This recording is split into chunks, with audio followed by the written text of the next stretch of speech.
One of my favorite things about gardening is having an abundance of fresh herbs right in my backyard.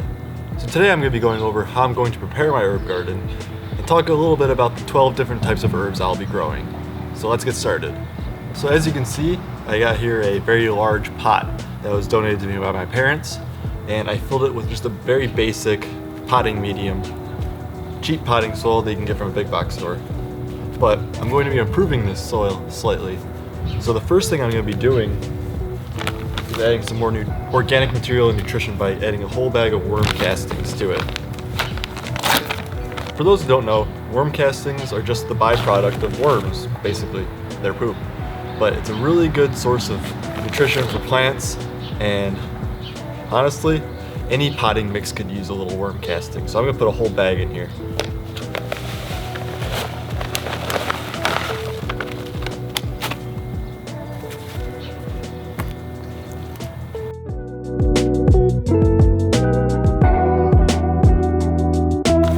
Next up, I'm going to be adding a slow release fertilizer.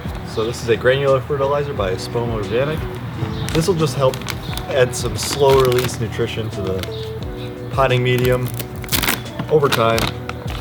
Just help the plants be healthier as they go along the growing season. So I'm just going to add a few handfuls of this.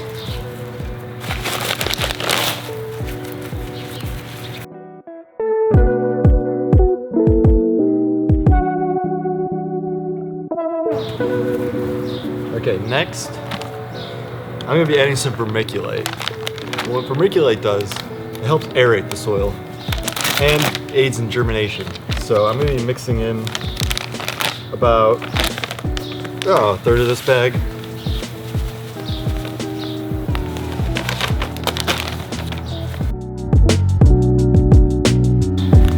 Now, if you're adding vermiculite to your soil like I am, make sure you save a good amount of it. You'll see why later in the video. Alright, so as I said in the beginning of the video, I got 12 different types of herbs I'll be growing pretty densely in here. As you can see, this is not the biggest pot in the world, but I will be trying to fit at least 12 different varieties of herbs in there. If you're following along at home, just kind of like see what your space is, plan it out accordingly. That's what I'm going to do right now.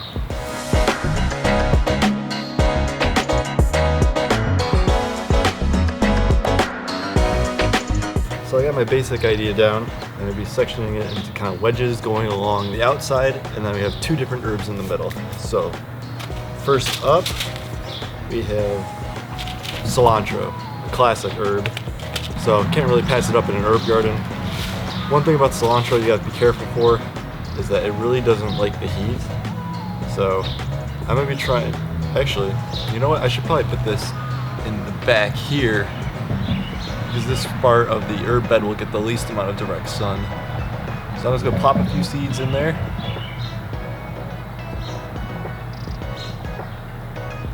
Maybe a few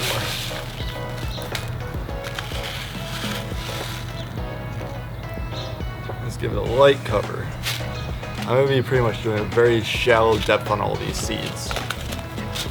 So on to the next one. Next we have purple Petra basil. Honestly, purple basil to me always tastes the same as normal basil, but of course, you gotta grow it because it's purple. I mean, look at it, it's beautiful.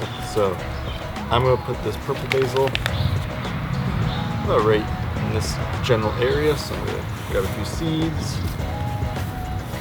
a little sprinkle, just a pat down. Next I have rosemary.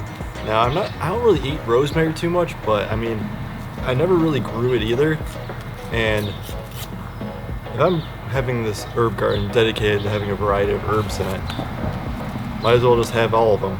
So rosemary is one that I'm definitely interested in trying, so let's get this in here.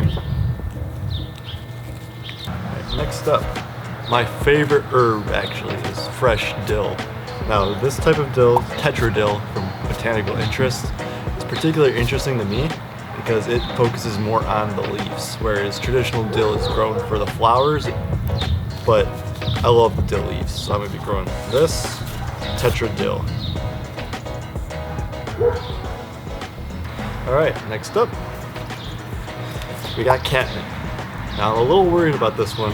I'll have to keep an eye on it because catnip is related to the mint family, and is far as I remember, mint is a very aggressive grower. So I'll have to really keep an eye on this one. But I have 2 cats, and what kind of gardener would I be if I didn't grow my cats some catnip? As you can see, when I'm planting these herb seeds, I'm mainly just sprinkling them and scratching up the soil, sprinkling them on, and just patting them in. I'm not really burying them too much because a lot of these seeds really like a shallow depth. Alright, next up we have fern leaf dill. Now this is your more traditional type of dill, and I thought I would grow it as well because I do plan on pickling in the future, and the flowers of dill are very good for that. So I'm going to be putting a little bit of this in. And next up we got parsley, just basic ass parsley. I'm not a huge fan of parsley, but my fiance is, so I figured I might as well grow something for her as well. Not my favorite herb, but you know, wouldn't hurt in varietal herb bread like I've stated before. Next up, we have a herb bed classic. We have sweet basil. Do I really need to explain basil to you? I mean, if you love tomatoes, you love Italian food, you just can't go wrong. It's a traditional green, sweet, tender basil.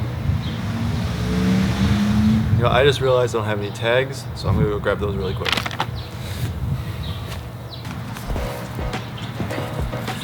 Alright, got that taken care of.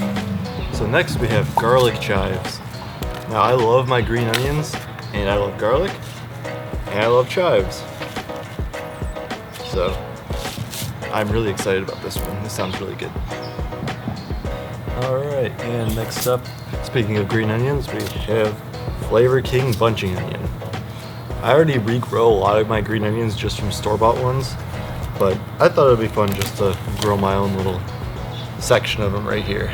So I'm just going to scratch a few in. We're good to go. So next I have one that I just impulse bought today. This is Spicy Globe Basil. It is a bush type basil that grows out into a globe, half globe shape. So I thought this would be really cool to kind of plant right in the middle here. So I'm only going to do a few seeds. I think one big globe right in the center of this bed would look really cool. Alright, and last but definitely not least, we have chamomile. Now I love chamomile tea, and I've always wanted to try to grow chamomile. I tried growing it in containers last year. Didn't work out too well for me. So hopefully this year I get a nice flush of chamomile, and hopefully I can make my own chamomile tea. Now the thing about chamomile seeds, they're extremely small, like dust almost. So I'm using the whole packet here, and I'm just going to kind of scratch at this section right here, this kind of U section, and just kind of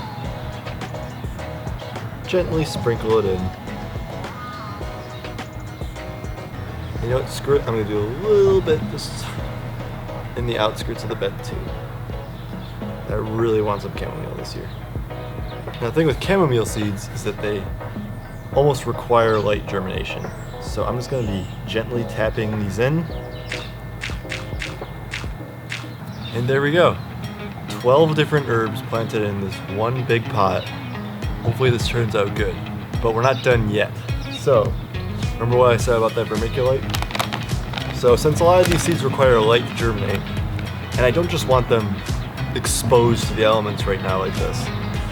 So vermiculite can act as a kind of mulch that allows light to still pass through. So I'm going to be mulching this herb bed with a layer of vermiculite. Alright, that looks pretty good to me. So next we're just going to give it a nice light drink, a good water in. But after that I have another thing I have to do, because the next few days it's about to get stormy and cold. But after that it's going to be nice and warm for these plants, so I've got to give them a little bit of protection, so we'll go over that too. But first, let's get them their drink. Alright, so we're going to be using the mist setting The reason why that is because I don't want to jostle around these seeds more than I already have. So we're just going to go and give them a gentle mist, just to give them a nice drink. Really help everything settle in.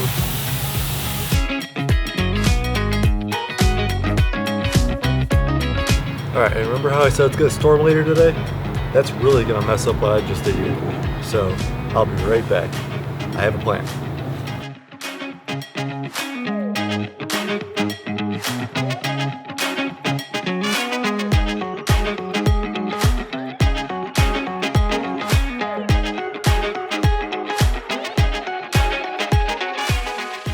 Alright, and that's it. That's my herb garden planted.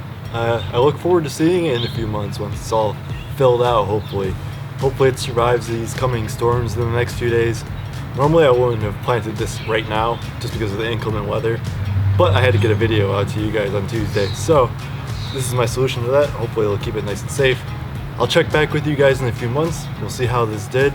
We'll learn from the mistakes I might have made, or see the successes. And now I have to get going. I have a lot of other garden chores to do before it starts raining. So if you enjoyed the content, please subscribe.